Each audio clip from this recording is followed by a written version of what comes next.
Are you prepared to break free from the conventional notions of luxury and wealth? Unlock the secrets to managing and growing family wealth while preserving legacy. Welcome to Beyond Wealth. Really excited to welcome Stephen Tanenbaum, founder of Rainbook, to discuss the critical role that advisory services and advisors play. And Stephen, I'm thrilled to have you today. Welcome. Thanks for having me. I'd love to just get a little bit background on Rainbook. A little bit about your background and maybe some inspiration that kind of has led you to where you are today, and really helping to innovate a space that I personally didn't think could be innovated in the way that you're doing it. So I'm really excited to learn more. Yeah, thanks for having me. We started Rainbook out of I'm an entrepreneur at heart, and I created my first previous company, ugallery.com, which was a curated online original art marketplace, providing emerging artists a place to exhibit and sell their artwork and a place to buy affordable original artwork. I sold my interest in that company, and out of that, I started to invest in friends' companies, private equity, real estate. Started to get into, obviously, I was already into art, but then collectibles and crypto. So Rainbook kind of came out of my initial issue of being able to aggregate all of my alternative investments into one place, kind of at a par for the mainstream investor, if you will. And we've continued to evolve the platform over time to where now we're working with financial advisors, providing them a place, fiduciary financial advisors, providing them a place to be matched with prospective investment clients who are looking to work with a new advisor or switch from their existing advisor. Got it. And so, I think one of the things I love to hear there is, you started, one as an entrepreneur. So, I love the founder to founder connection here today, but most importantly, it sounds like you always have a people first approach, both with your previous venture and what you're doing here, which is so vitally important. I believe in any company's mission is really putting their clients and making sure that their success comes first and foremost. When you talk about, you mentioned fiduciary. So I'd love for, you to help our listeners really explain the difference between, say, a broker and a fiduciary, and why it's important for people to understand, these different types of roles when selecting advisors. Yeah, it's critically important. And I think take one step back. I mean, in terms of creating a company, you're working at it every day. And if you're not jazzed up when you wake up in the morning and you go to work, and you're not working on something that you feel is very impactful on your customers, your users, your partners, then it's tough to really stick it out, especially at a startup, to see it through to success on the other end.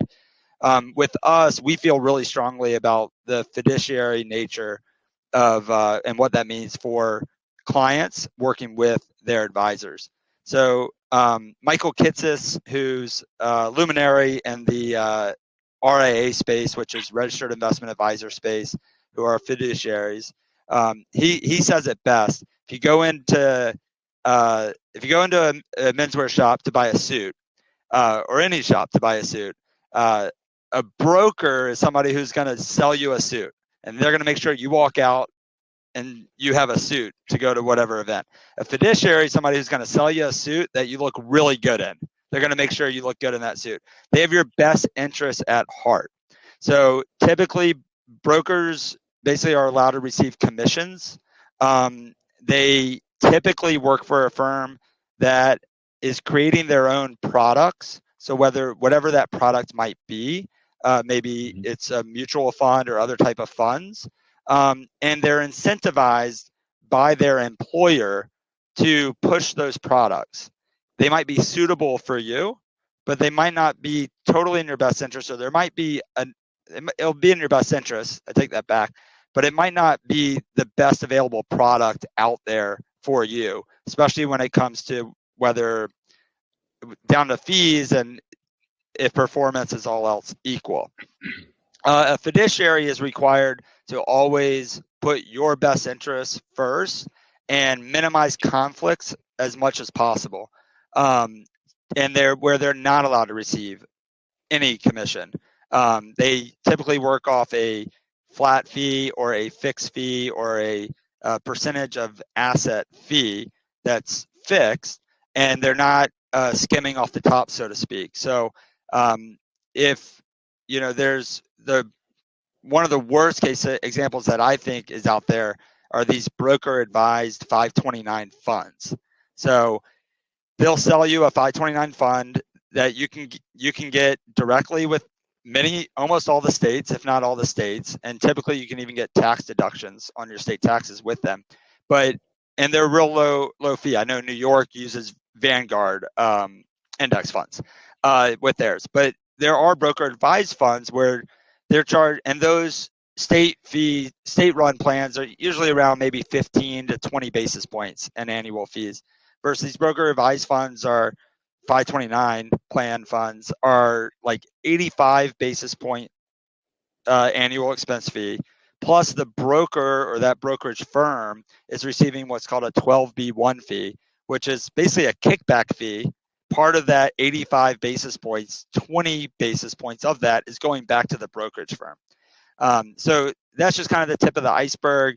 You kind of, if you're at any of the big banks and you have money, you have your cash in your brokerage account, they're in these cash sweep accounts that's earning probably little to no interest. We've heard a lot about that over the last couple months, about a lot of them getting sued because they are not putting their clients' best interests first. And when there's money market funds that are investing in short-term treasuries that are, earning 4.5-5% in yield. So there's things like that where if you're working with a fiduciary, they are always going to put your best interest first, and you typically will never see your cash earning nothing. Like, your cash is always going to be getting put to work. So that's another kind of glaring example of the difference there. I'll say all that to say, ultra high net worth and higher end high net worth investors typically might be working with some of the larger financial institutions out there, and they probably are being served really well because they're smart enough to know, and the advisor's smart enough to know not to screw them over. It's more of the call it under $5 million clients that are working with lower tier advisors that are just basically asset gatherers, and they're getting paid by getting more assets into those accounts. Yeah, and I think you touched a little bit. I think you gave a really good depiction, of the expectations that you should have as a client, as an investor, and working with a financial advisor. I think going into this, we kind of before the show we were talking about, there's a lot of transactions in today's world, a lot of people, landing new fortunes and exiting businesses, and getting excited for kind of maybe the lifestyle that they thought they always wanted, and how important it is to kind of slow down, if you will, even though that's a very exciting, fast moving time. So I'm just kind of curious, maybe some of the advice that you can provide as to, like, going into this, for using this use case as an example, like what can people do to, like, ensure that their advisors, really going to work in their best interest, questions that they can ask, being able to make sure that they're not going to be getting hammered with hidden fees or getting into investment options that, one, don't have their best interest at heart, but long term could be, have a very negative impact on their portfolio. Yeah, I think, especially individuals or families that have had successful exits or come into some type of inheritance, it's having the right person by your side. When we started Rainbook, it was geared towards the self-directed investor and trying to do everything, managing everything on your own. I think what Rainbook's evolved to, and certainly this is biased today, is understanding the importance of having a financial advisor that really has your back. And it's as much of investment management, it's as much being your financial coach and being able to talk you through, and not being not rushing to make any rash decisions just because the market's down X% today or up X% tomorrow.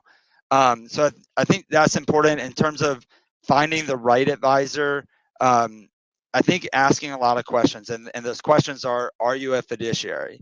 If they say no, then you should really understand why, and understand, you let them know that you want to know exactly when you need to let me know when you are not acting in a fiduciary capacity. So if your advisor sells you insurance and you want everything under one roof, and that's one thing, then I would encourage you to work with a firm that has insurance on one side, and your advisor is not going to be compensated for selling you insurance. But you need to know, if your advisor sells you insurance, then they are receiving a commission on that. Not saying they're taking advantage, but you're paying most likely an AUM fee, plus you're also compensating them through their commission on whatever product they're selling, whether that's insurance or something else. So I think it's asking the question, really understanding when they're acting as a broker and when they're acting as fiduciary.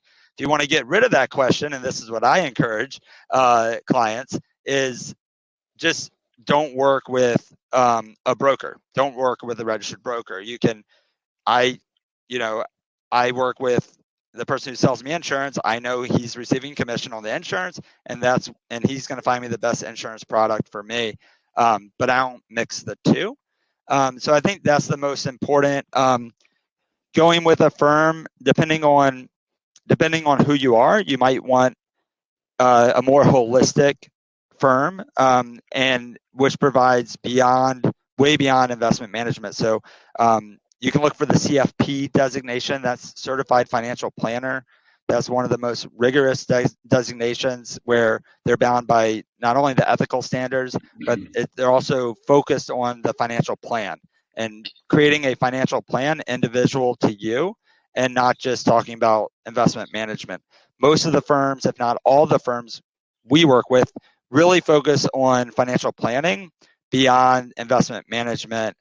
That's kind of like, today it's somewhat commoditized. I think I was reading just the last couple of days, Bridgewater, right, is trailing, the indexes, and Bridgewater has thousands and thousands of employees that are a lot smarter than us, doing this every day, all day, and they still trail. So you want to look for that designation. Definitely helps. All of the firms that Rainbook works with, every advisor on our platform is a certified financial planner, or a CPA, public accountant, or a CFA, chartered financial analyst.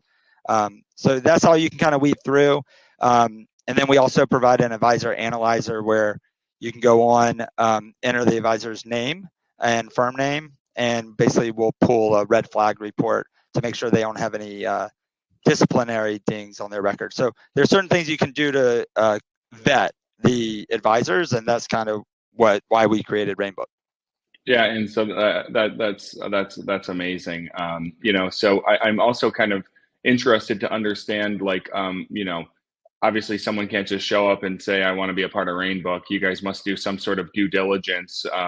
And then it sounds like you have tools and mechanisms in place to help maintain that diligence over time as something may happen. And, you want to be made aware of that. So can you talk a little bit about, that process with folks that might be listening, that might be interested in becoming a part of your platform as an advisor? Yeah, as an advisor, you can go onto Rainbook. You can click to apply, and that's exactly right. You give us some background information about yourself, your CRD number, and basically we do a background check, pull it from Broker Check to make sure everything checks out, no disciplinary, see how many years you've been registered, see which firms you've been at, and then we schedule a call with you, and to learn more about your financial advice, how you're dispensing your financial advice, and where your priorities are in terms of your clients, as well as your client base, as well as your AUM. We kind of we pull your form ADV and see there. So if you work at a much larger institution, Rainbook partners with the RIA firm itself. Okay. So whoever's on that ADV, that's who Rainbook has the agreement with, and then we can add advisors that pass kind of our initial vetting. Again, that's kind of the minimum number of years, minimum number of assets management. On the member side, it's free to members to sign up from the individual investors, and they can sign up and use it whenever and wherever they are. Yeah, and that's a great lead into are there any assurances or anything that Rainbook provides if, let's say, there's a bad experience? Everyone's always the best when everything's going good, right? But then there's a problem, and that's when you really find out who your true partners are. So love to understand from a member's perspective, something doesn't go well. What does Rainbook do to help kind of step in and take care of that member?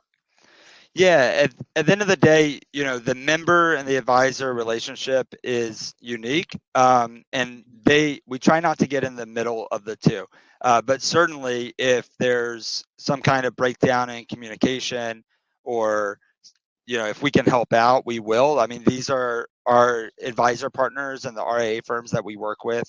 We're in touch with regularly.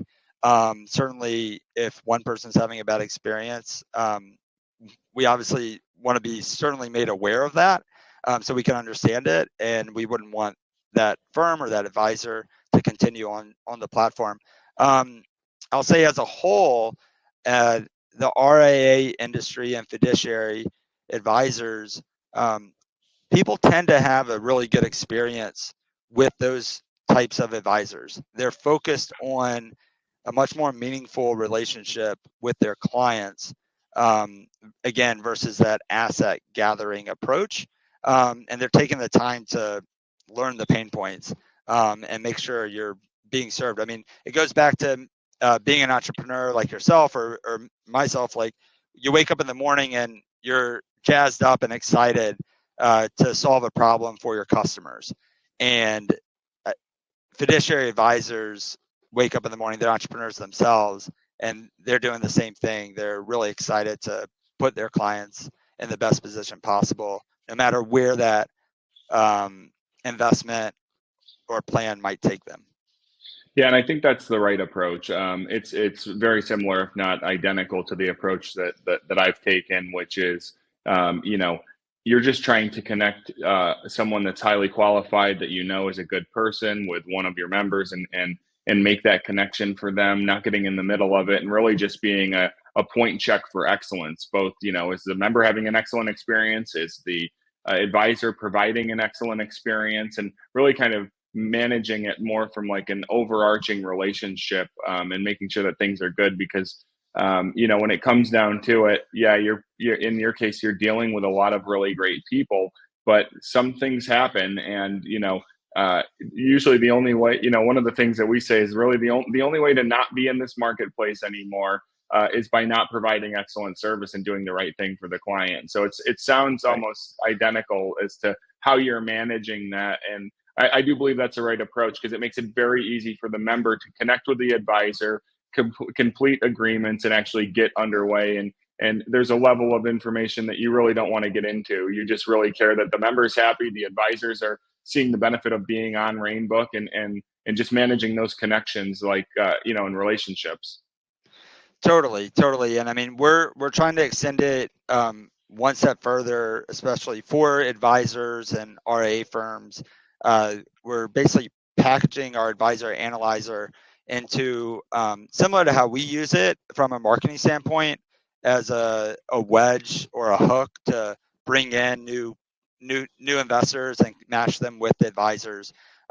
We're packaging it up into software which can be embedded on RA firm websites as well. So instead of them having a contact us page to meet with to get a new prospect's information, we can give the RA firm the ability to engage with their website visitors and their new users that are interested in the firm, in a much more fun, interactive manner, to where they can get some feedback on their portfolio right away through our Rainbook algorithm, and or evaluate their previous or current advisor and move on to a fiduciary advisor on, if it was Jonathan's RIA shop, we could have it right there. So we're excited about that product. We're going to be pushing that out in a couple weeks. And we just think it's going to really revolutionize RIA firm, how they are marketing themselves, especially on site.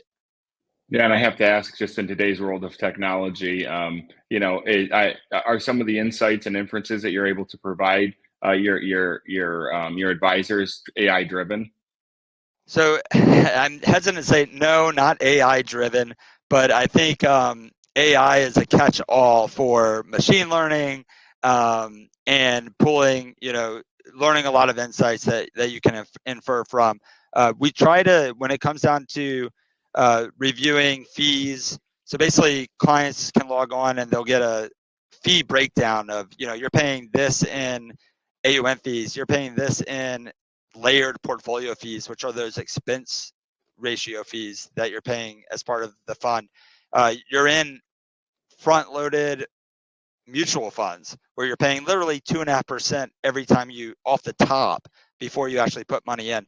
So we bring all that to light, and then we compare it to the Rainbook benchmark, which is really across the whole industry as a whole. So like the average layered portfolio fee, fund fee out there, I think Morningstar publishes this, was 36 basis points, right? We see some portfolios come in at like literally the average 80 basis point. And these are in not complex alternative asset funds. These are just in your run-of-the-mill mutual funds. So, those are the type of clients that we see, they could literally be saving tens and tens of thousands of dollars over the next few years, in addition to receiving so much more for their buck in terms of what they're paying for, in terms of holistic financial advice, financial planning, estate, etc. Yeah, so I think that makes sense from a technology perspective, as far as focusing on kind of the machine learning and proprietary algorithms that you have. But I think a lot of people, especially myself, believe that productizing something with a Gen AI frontier model to be able to help drive engagement between members and advisors is probably something that's more feasible, more viable for for Rainbook to be able to implement, to just help drive connection and engagement. Yeah, I totally agree there. I think that's where things are heading, in the whole fintech, wealth tech ecosystem for sure. There's no shortage. It's just going to come down to which technologies everything's going to be built on, which platform, which AI models, and then how to get it out to the end user in a responsible way. So, as a founder, one of the things I'm a big advocate for, and have shared many times on this show, is, female-led startups and women-led organizations. I'm just a big fan and supporter of that.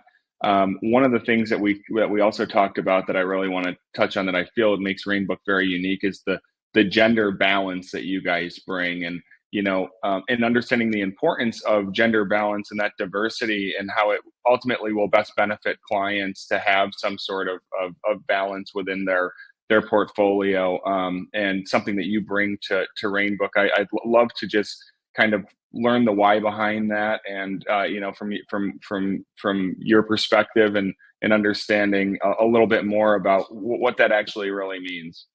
Yeah, I mean the why is just the right thing to do, for the just in general and for the business.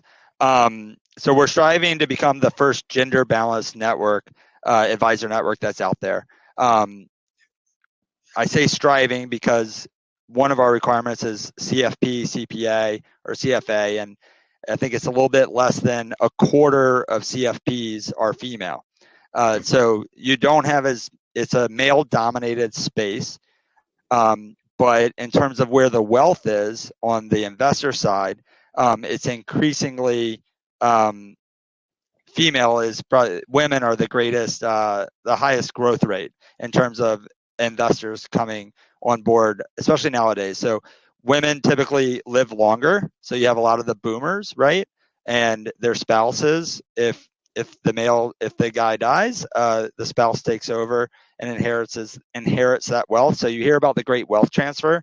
A lot of that wealth transfer is not going to the millennials directly. It's initially going to the spouses. You have women who are working in the workforce, like my wife. She's a mom of 3, and she has a full-time job. And she's making more than a startup founder, me sitting here in the seat. So you have more women that are the earners and in households, or and need financial advice, or could benefit from having a financial advisor. And it goes down the line. You have more minorities that are entrepreneurs, business owners, that benefit from financial advisors. And not everybody, people might want to work with somebody who talks like they do or looks like they do. And I think it's important that people just have that option. Not saying that everybody wants to talk with somebody that looks or sounds like them, but I think everybody should have that option. And if you logged onto Rainbook and you just see, 2 middle-aged white guys as the 2 advisors, that's not going to speak maybe to a large portion of our members logging on. There can be one of those, but then it should be a minority or a female advisor there that can also speak. Just from just early traction here, we had one client that came onto Rainbook. I guess he had a health scare recently, and he does all their investments for the family, but he wanted to hire a financial advisor. So if something happened to him, his wife would have a financial advisor to lean on. And for that sole purpose, they wanted a female financial advisor to work with. And so right off the bat, that worked out really well. If we didn't present that option, then he wouldn't have been able to find somebody on our network. So that's kind of where it stems from. And I just think we're not 40 years ago. We're 2024 here, so it just makes sense to have nice, diverse selection in terms of matching members with advisors. Yeah, 100% agree. And so, you mentioned only 25% of the industry is female. Is there, are there like any organizations or things that people can get behind to help maybe drive the diversity of this space? Are there any things that maybe we can support? Yeah, I'd say in terms of the little less than a quarter was the CFPs. I think on a whole, it's a lot lower. I don't have it off the top of my head. I know a lot of I don't have any organization off the top, but I know there are specific organizations that are really leaning into this within the university system, encouraging more accountants just in general, and especially coming out of school, and financial advisors, both within the CFP program and I believe the CFA program as well. No, that's awesome. I can see that being maybe your next philanthropic move, just given your position at Rainbook. Looking ahead, like you said, it's 2024, but let's fast forward 5 years from now. How do you see the role of advisory services evolving, right? Because everything's always going to evolve, and a lot of our listeners are in the family office space or higher net worth. And so, I'm just curious what you might see as that evolution, any innovation that you see on the horizon that we might not know about that you're really excited about. Yeah, I think just more transparency is where it's going, and I'd like to think Rainbook is leading the way there. I don't think technology is going to overrun the financial advice industry, wealth management. I think tools will be created that are leverage that technology, whether that's AI. But I think we saw it with the robo advisors 20 plus years ago. People thought that was going to be the end of the financial advice, wealth management industry, Right. and it's been anything but. It's such a small piece, and it kind of goes back to the beginning of our conversation, where at the end of the day, your financial advisor is really your financial coach, your business coach. They're the ones just making sound decisions, making sure you're making sound decisions, keeping it simple, and just keeping you on track with your financial plan.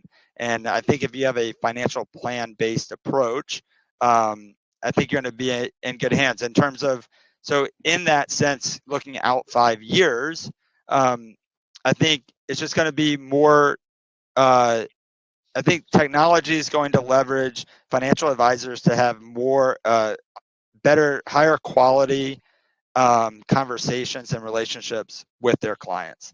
So they're not going to be run down in terms of the admin items of the job, and they're going to be able to spend more time with their clients. So it's actually going to, I think it's going to, technology is going to allow the advisors to have more interaction with their clients face to face, whether that's over Zoom or in person.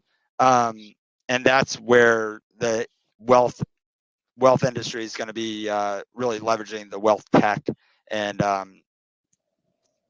all the software enabled services, whether that's AI or anything else, to help from compliance to reporting to administration, which is going to really free up advisors' time to have more quality relationships with more Yeah. clients.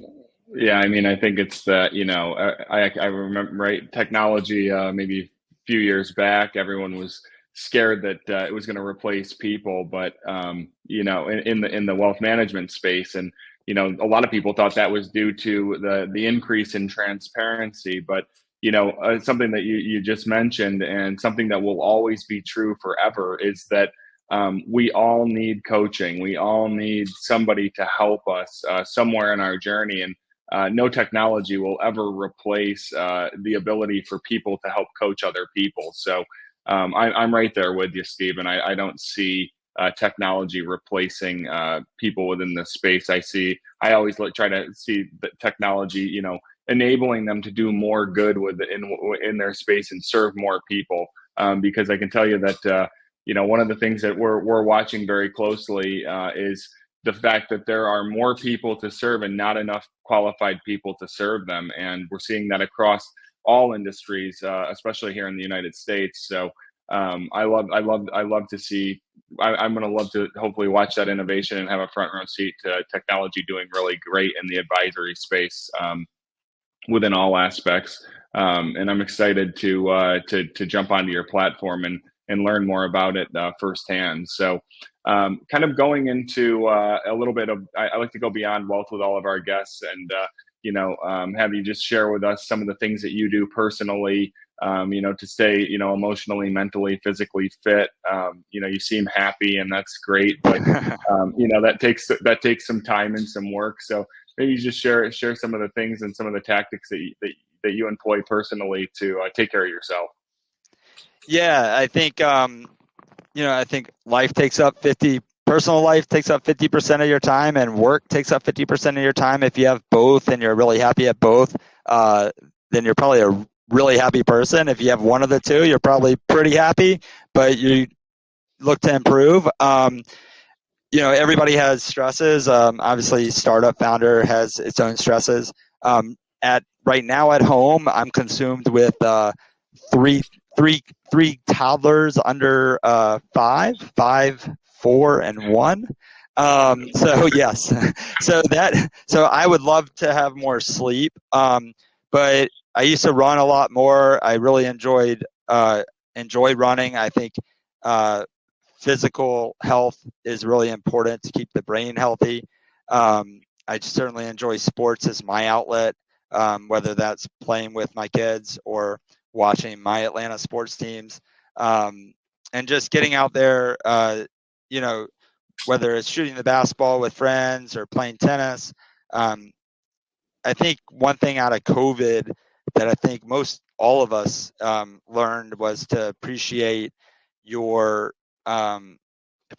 friends and appreciate your social interactions, and getting out of the house and off the couch. And I'd say, similar to like when I talk to RA partners and even on our network, we really look at quality over quantity. So we're not signing up every RA firm. We're really trying to sign up the right RA firms and the right advisors. And we're trying to attract the right members onto Rainbook. And we're not trying to just attract, 1 million visits to the site a day to where we're matching the wrong members. I think in my personal life, I view it the same way. Quality over quantity. I don't think people need to have a billion friends.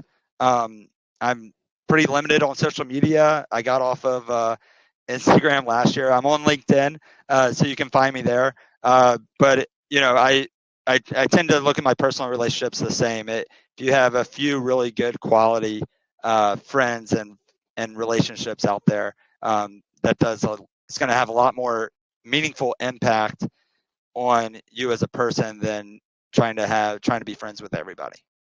Yeah, I'm a big fan of just surrounding yourself with good people, and if you feel like that person that might be around you is no longer good, it's better to just move on and stay committed to just having really great people around you. So yeah, Stephen, you just mentioned